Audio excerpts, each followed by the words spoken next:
Alright, so this is our final fucking video, chat. Let's get right into this shit. Boom. Airrack never stopped faking videos by the internet anarchists.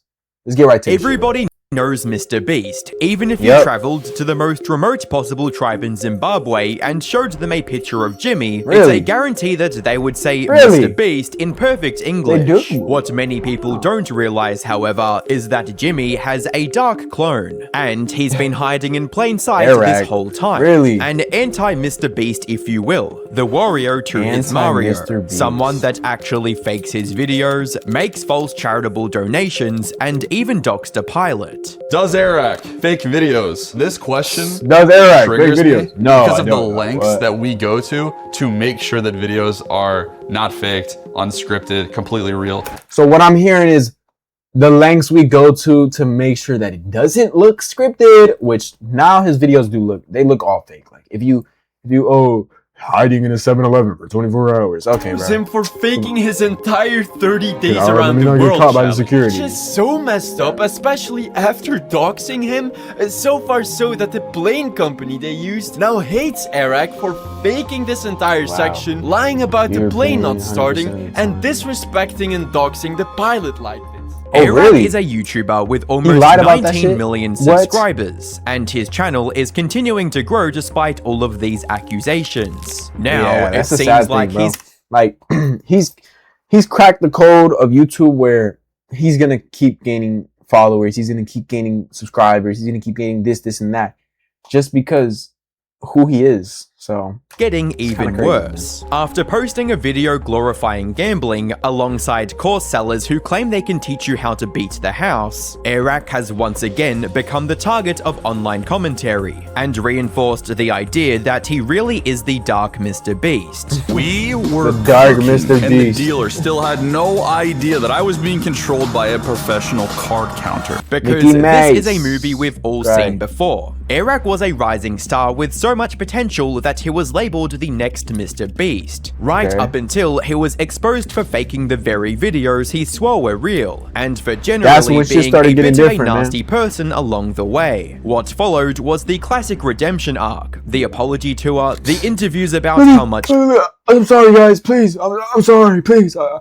didn't mean to do it, man. It's just, the views, they were so good, they were just fucking flooding in, man. He'd learned the big comeback, except he never actually changed. And this time, all it took was 2 videos from one small YouTuber to tear down, piece by piece, the facade that Airrack spent years so carefully rebuilding. Videos, but the dealer knows, bro. Everybody in the casino who works for the casino knows. You've got a 360 camera. You're wearing glasses with Everyone knows on them. Those are not allowed. If you walk into a casino with the Ray-Ban recording glasses or the gonna kick you out. You're gonna get told, take them off. Hey, take them off. You can't record. Do not come into the casino with these. Hi, I'm the Internet Anarchist. I create weekly YouTube documentaries, and today we're talking about Airrack, the dark Mr. Beast clone that keeps getting away with it. For years, Airrack built one of YouTube's biggest channels by selling impossible challenges, over-the-top stunts, and one simple promise. Unlike almost every other creator on the platform, his videos were supposedly real. The easiest way to put it is that he makes the Mr. Beast type of content, and he's even collaborated with him before. Airrack has also that's the crazy part. Like, Mr. Beast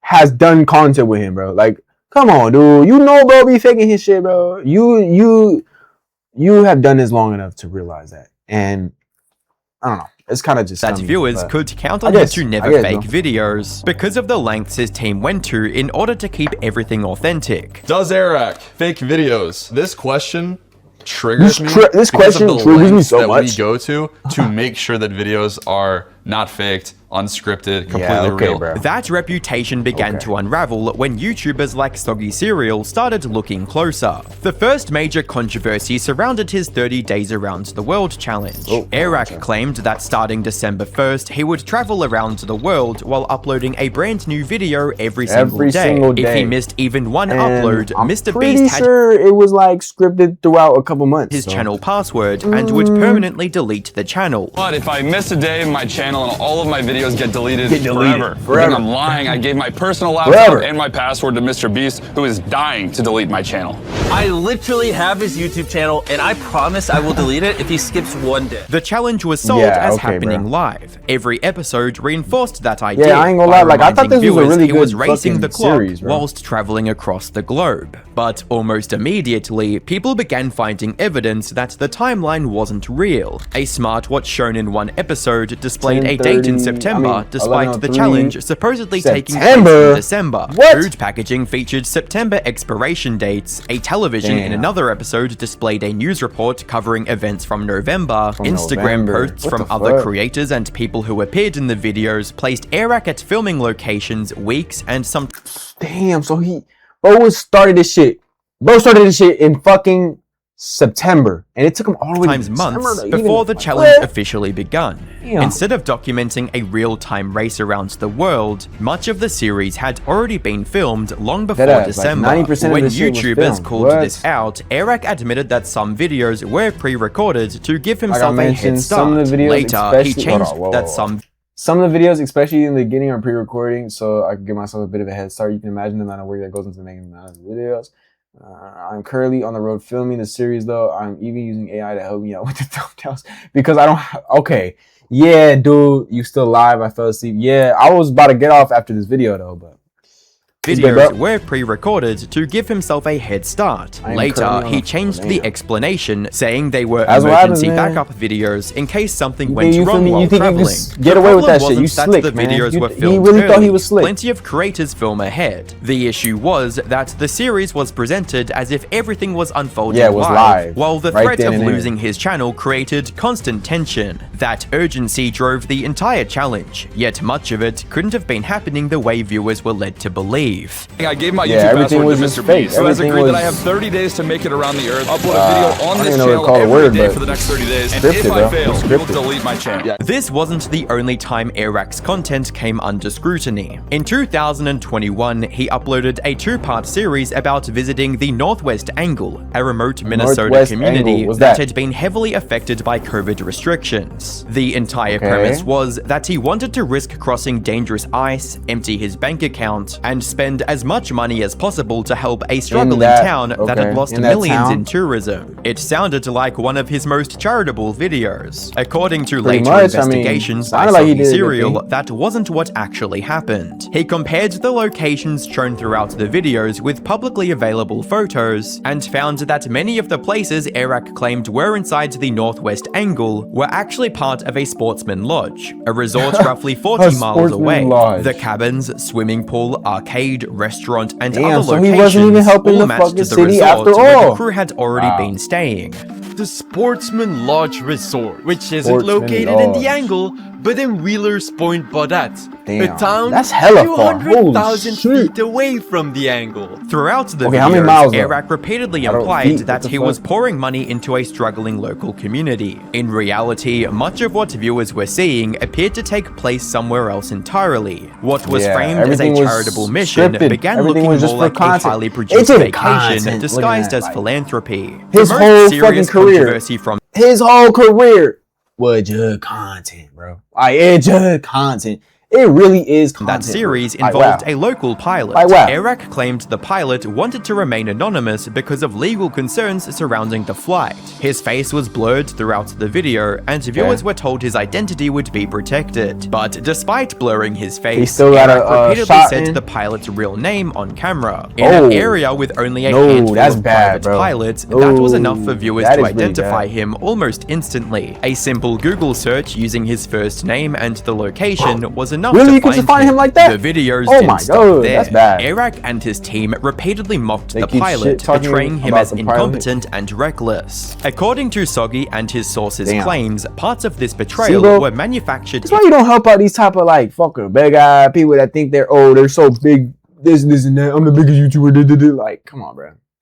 can't even help out. One sequence where the pilot Fuck, appears to angrily complain face. about his plane allegedly used a fake voice recording added during post-production, rather than audio that was actually recorded on location. According to people familiar with the situation, the pilot's employer was furious after the video was released, and the relationship between Airrack's team and the flight company was permanently damaged. Come on, stupid plane. Why don't you start, goddamn?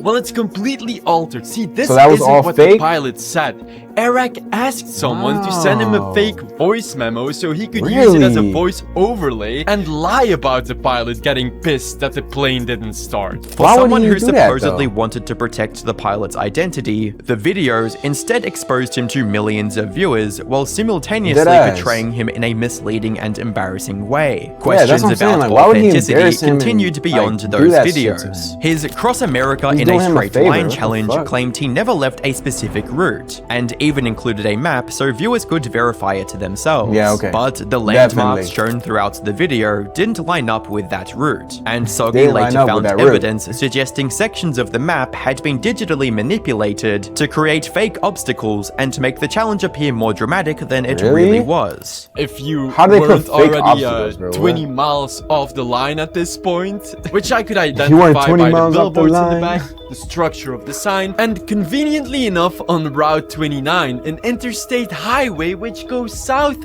throughout multiple states. Even older uploads showed similar problems. Yeah, bro, that's not sneaking fucking into a festival as a DJ video presented the crew breaking into a music festival. Yet the footage accidentally revealed entry wristbands that suggested they had already paid to get inside before filming the stage sneaking in sequence. Added police sound effects further exaggerated moments that may have never happened. Individually, each controversy could be dismissed as creative editing or harmless entertainment. Together, they paint a much different picture and really show off how much of a fraud he is. You might be thinking that although this sounds bad, at the end of the day, it's relatively harmless. Sure, he lies about faking his videos, but if the goal was to entertain an audience, he still clearly succeeded, even if it was in a dishonest way. Clearly, people like to watch his videos. They've racked up tens of millions of views. So what's the harm? Well, that's exactly what the rest of this video is about, because what Airrack has been up to recently makes faking a few challenge videos look innocent in comparison. After the backlash over his authenticity, Airrack deleted roughly 28 million views worth of videos. His growth slowed, and for a while it looked like the controversy might define his career. But YouTube has a constant stream of new viewers, especially younger ones, and many of them had never seen the original criticism. Instead of trying to convince everyone his videos were completely real, Airrack shifted towards content where the spectacle became the point. His newer videos focused on entertainment rather than authenticity. He hid in other creators' videos like Kai Cenat, crashed live streams, and leaned into big collaborative stunts that didn't rely on viewers believing every detail actually happened. The strategy worked. He landed major brand deals, signed with the major talent agency CAA,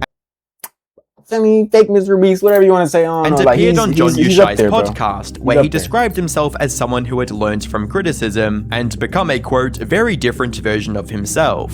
Airrack is the guy who doesn't fake stuff, and that's why things kind of fell down harder. Yeah.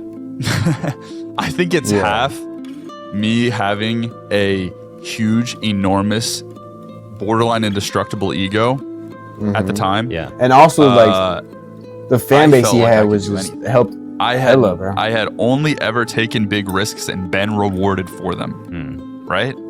Yeah. What's the so worst when thing you that can happen? Like, you don't I'm gonna go hit them goals, bro. You don't do what you usually, what you usually feel, then that shit hurts your ego so much, bro. And that's why you can't have an ego, bro. You can't really have. And what's gonna happen? Especially you know what I mean? like if you put yourself YouTube in stuff like that, you can't really have shoes. no ego. The lesson Airrack claimed to have learned came with its own irony. He named ego as the reason he got into trouble in the first place. Then, in almost the same breath, waved off the people criticizing him as probably just fans of his channel, which is, of course, its own kind of ego.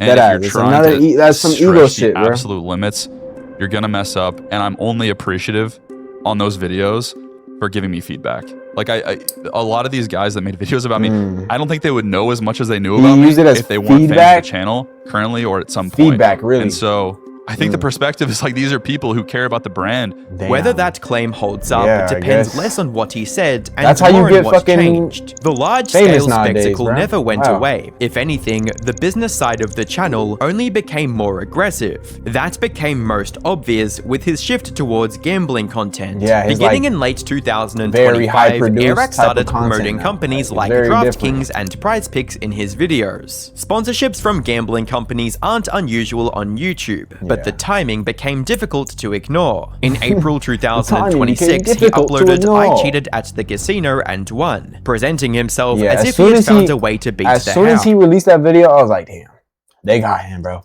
They got him. They got him. That's cooked, my way. This is me placing a $2,000 bet at the casino. But what these people around me don't know is I secretly have a professional gambler in my ear telling me exactly what to do. Stand. Oh my God! Like, this is, come on, bro. I've hired the world's greatest gamblers to help me cheat at the casino with one goal in mind. Use their band methods to turn $10,000 into as much money as humanly possible. The title itself creates the first illusion. Actually cheating at a casino is a crime, so the video clearly wasn't documenting a real crime. Instead, it presented gambling as something that could be solved with enough knowledge and the right experts. Not only that, but just the way he presents it makes it seem like the coolest thing ever. Within 24 hours, small YouTuber MK Andy made a video titled "Airrack's video is casino propaganda," and quickly pointed out that the casino staff could obviously see Airrack's crew, cameras, and production. From the way that they were reacting, the way they have the camera set up, everything, the clips they're getting is just all manufactured to make it look like they're having a great time and not losing any money. But as we all know, casinos are meant to take all your money. Like, here, just take it. Rather than exposing a casino, the video looked like a performance taking place with the casino's cooperation. We were cooking, and the dealer still had no idea that I was being controlled by a professional card counter. The dealer knows, bro. He was getting controlled. Everybody in the casino who works for the casino knows. Especially the You've got a 360 camera. You're wearing glasses with a camera on them. Those are not allowed. If you walk into a casino with the Ray-Ban recording glasses or the Meta glasses, you're gonna get told, take them off, turn them off, do not come into the casino with these. We do not want you here. Airrack has a 360-degree camera on the blackjack table in a cup holder, dude. This is like in a cup holder, they know.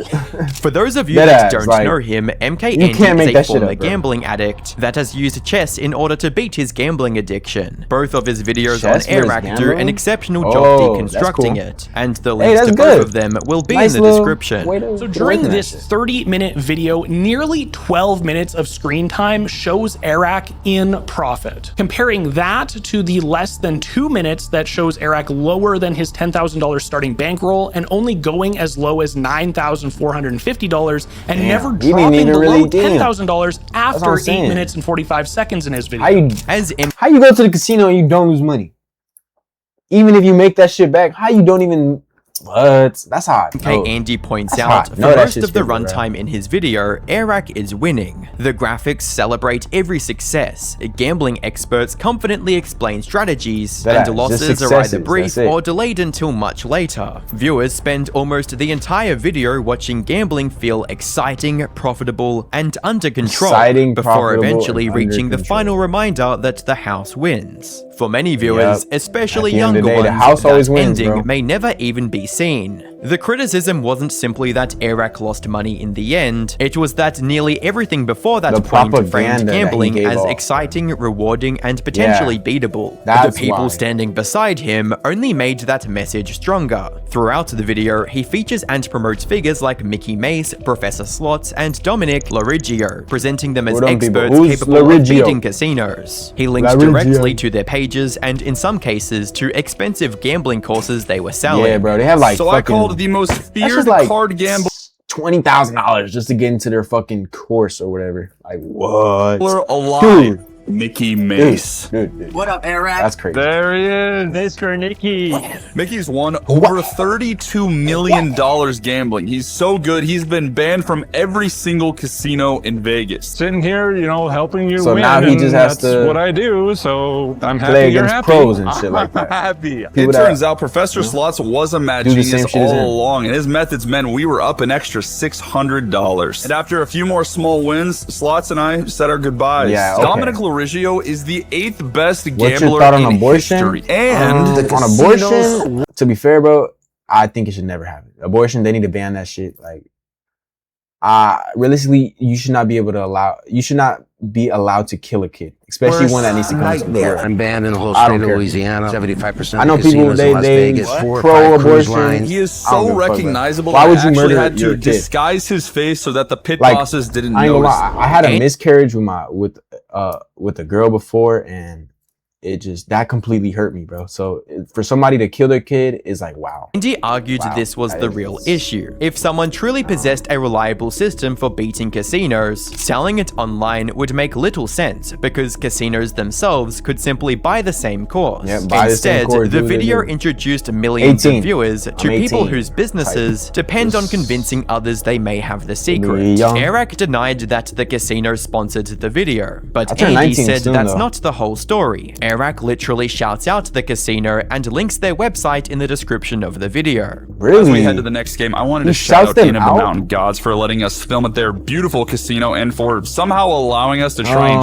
cheat as much as I yeah. possibly could. So even okay. if it was not technically sponsored by the casino, the You video definitely still was, bro. functioned like advertising regardless. It was advertising They for literally sure. received positive bro, exposure, I'm sorry appeared for your loss, welcoming, 18. and were Yeah, portrayed no. as a I was place where trying to move ordinary too fast, people but might that's what happens outsmart in the life, bro. house. That Life message is just becomes like that, bro. harder to ignore when considering Airrack's Thankfully, audience. I didn't His videos have that, follow the and same now I'm high-energy formula need popularized to by do. creators like Mr. Beast, with fast editing, simple challenges, and a colorful presentation that naturally attracts younger viewers. Instead of Naturally treating attracts the gambling as a eyes. serious financial risk, the video explained casino games, celebrated jackpots with Celebrated flashy jackpots. graphics, and even turned references to gambling addiction into And probably jokes. made a few. It's actually you know, insane addicts in that the- the first call the out pockets of of it. Gamblers Anonymous totally or with getting abortion. any I form don't of think it should help be a topic whatsoever that we from consider a gambling Oh. addiction I mean, is at 25 it's your opinion minutes to me into at a the end of the day. 30-minute It's video. not like I'm gonna be- To be fair, there are I'm a judge important or something, but- counterpoints. Yeah, The everybody video has their own ends with opinion. him If losing you think money, that is good, then- reinforcing that the house ultimately wins. And compared to some But of his I don't older know. I think it's content, weird. parts of his newer videos are more openly presented as entertainment rather than completely authentic events. But those defenses don't fully answer the larger Damn, criticism. 9.2 The central million concern views. is that the underlying Oh my pattern never God. really changed. Airrack's earlier 9.2 controversies revolved around creating manufactured spectacles while asking viewers to trust they were genuine. His newer controversies revolve around creating manufactured spectacles that That promote are, for literal sure, gambling while not framing them as harmless genuine. entertainment meant for children. Tyler and I were doing everything in our power to down these clowns and win. Speaking of winning, I've teamed up with DraftKings so that Oh, you can wow. win without See? having to spend the night in They an got his arcade. ass, And man. new DraftKings, bro. customers As spend soon as- $5 to get two. As soon as you see a fucking YouTuber take that DraftKings or something like that, either they're needing money or, yeah, feel me, the Illuminati or bonuses. something got to them. Whatever. At the bro. end of the Whoever's day, behind that Airrack shit, I never don't know. really changed. If anything, the change was mostly performative. The same behaviors he went on an apology tour for are still present in his content today, just packaged a little differently. And here's the most depressing part. It's not like his channel has declined because of it. In fact, it's Yeah, the it's exact going up, opposite. bro. He's It's just absolutely going up and up. thriving. His Dead views ass, are bro. stronger than ever, and there's no sign that his growth is 50 slowing mil. down anytime Ooh, soon. shit, Why, dude. you may That's ask? how you get Because views, his I audience guess. is made up primarily of children, viewers who either don't know enough or simply don't care about the broader implications of what they're watching. You might be thinking, well, eventually he'll get exposed, just like in this video. But Abortion the is also reality could healthcare be and helps even a lot of worse than women. that. Of The course, kind I of believe content abortion is Airrack is okay making and right it's now so- has the potential to contribute to another Yeah, I mean, adpocalypse. Think about it. I just don't What like it, to headline be would fair, be more so- alarming to advertisers than a massive kids Some personal. creator YouTuber promoting DraftKings-style gambling in a MrBeast-inspired video. If the wrong people start paying attention, YouTube could face another major advertiser pullout, affecting millions of creators who had nothing to do with it. And it would all stem from creators like Airrack, pushing the limits in pursuit of bigger numbers and bigger profits. But unfortunately, for the foreseeable future, it looks like Airrack is going to keep getting away with it. Damn. Speaking of getting away with it, I guess that was it, man. That was it. Airrack never stopped faking videos by the internet anarchists.